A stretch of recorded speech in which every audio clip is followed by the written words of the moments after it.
Hello દોસ્તો, તો સ્વાગત છે તમારું મારી ચેનલ કિસાન રેસીપી એન્ડ વ્લોગ્સમાં. તો આજે લીલા ચણાનું શાક આપણે બનાવવાના છીએ, અને એ પણ એક અલગ જ રીતે. તો તમે જોયું કે ખેતરમાંથી તાજા લીલા ચણા અમે લઈ લીધા છે, તેની સાથે આ બધો જ સામાન કમ્પ્લીટ કરી લીધો છે, અને ચણાને ફોલીને કમ્પ્લીટ કરી લઈએ. આપણે આજે ખાસ જસદણથી શક્તિસિંહ જાડેજા, જે ખાસ મારા મિત્ર છે, તે આજે શીણાનું શાક ખાવા સ્પેશિયલ આવ્યા છે. એટલે આજે અલગ જ રીતે આપણે બનાવવાનું છે શીણાનું શાક. અને અમારે પ્રવીણભાઈને આજે રોટલા બનાવવાનો વારો આવી ગયો છે. તો શીણાનું શાક બનાવવા માટે આપણે બધી જ વસ્તુઓ કમ્પ્લીટ કરી લીધી છે, તો તમે જોઈ શકો છો. તો હવે અલગ જ રીતે આપણે બનાવીએ શીણાનું શાક. આ તમે જોવો અમારે પ્રવીણભાઈની સ્ટાઇલ. તો આજે રોટલી ઘરેથી નથી આવી, કેમ કે ઘરેથી બધા બહાર ગયા છે, એટલે આપણે રોટલી પણ જાતે આજે બનાવવાની છે. હવે સૌથી પહેલા થોડું એવું તેલ ગરમ કરીશું. આપણે તેલ ગરમ થાય એટલે આપણે થોડી એવી રાઈ, તેની સાથે થોડું એવું જીરું, અને પછી આપણે જે ફોલેલા શીણા છે તે શીણા એડ કરી દેશું. હવે શીણાને આપણે સારી રીતે પાકવા દેશું.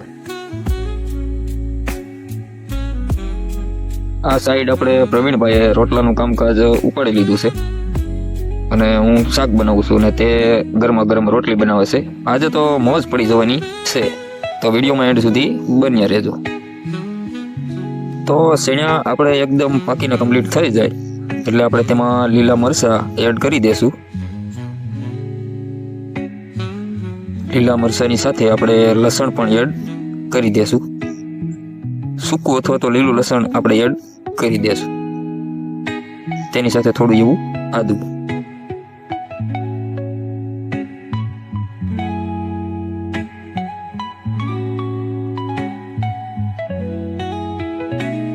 હવે આપણે ડુંગળી એડ કરી દેશું, કેમ કે લસણ અને મરચાં આપણા પાકીને એકદમ કમ્પ્લીટ થઈ ગયા છે.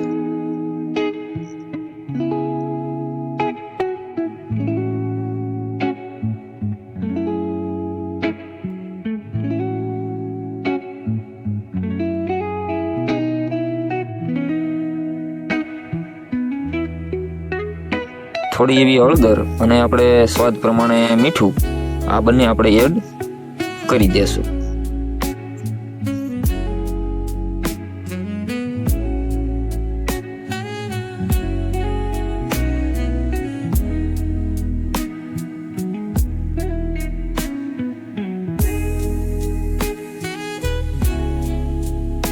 લસણ, ડુંગળી, શીણા બધું જ પાકીને કમ્પ્લીટ થઈ જાય એટલે આપણે તેમાં ટમેટા એડ કરી દેશું.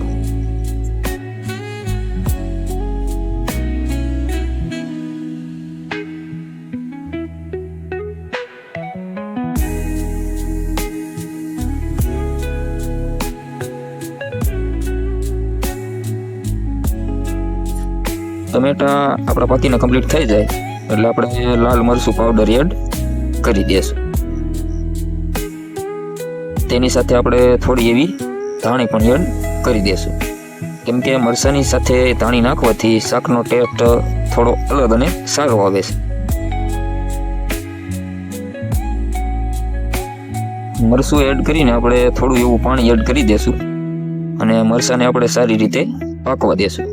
કેમ કે જેટલું મરચું સારું પાકશે તેટલું જ આપણું શાક સારું બનશે. એટલા માટે આપણે મરચાંને હંમેશા ગમે તે શાકમાં આપણે મરચાંને સારી રીતે પાકવા દેવું.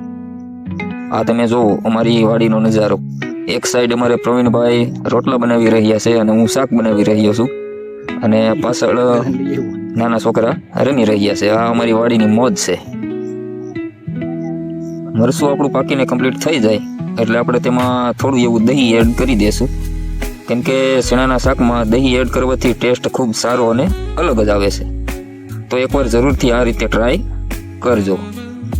તો આ વિડીયો તમને કેવો લાગ્યો તે કોમેન્ટ કરીને જરૂરથી કહેજો, અને વિડીયો ગમ્યો હોય તો વિડીયોને લાઈક કરવાનું ભૂલતા નહીં. હવે થોડી એવી ધાણી નાખીને આપણે તેની સાથે થોડું એવું ધાણા જીરું નાખી દેશું. ધાણા જીરું એડ કરીને આપણે મસ્ત રીતે આપણે શેણાનું શાક થઈ ગયું છે કમ્પ્લીટ. તો ચેનલ પર તમે નવા હો તો ચેનલને સબસ્ક્રાઈબ કરવાનું ભૂલતા નહીં, કેમ કે આવા અવનવા વિડીયો લઈને હું આવતો રહું છું. તો અમારી વાડીની મોજ છે આ. અને એકવાર દેશી ચૂલા પર જો આ રીતે શેણાનું શાક તમે ખાઈ લીધું તો પછી તમે બધું જ ભૂલી જશો. આ તમે જોઈ શકો છો, ટમેટા, ડુંગળી, લીંબુ, શેણાનું શાક, તેની સાથે છાશ અને તેની સાથે ગરમા ગરમ રોટલી. તો આ છે અમારી વાડીની મોજ. તો વિડીયોને લાઈક, શેર અને સબસ્ક્રાઈબ કરવાનું ભૂલતા નહીં. મળીએ છીએ નવા વિડીયો સાથે.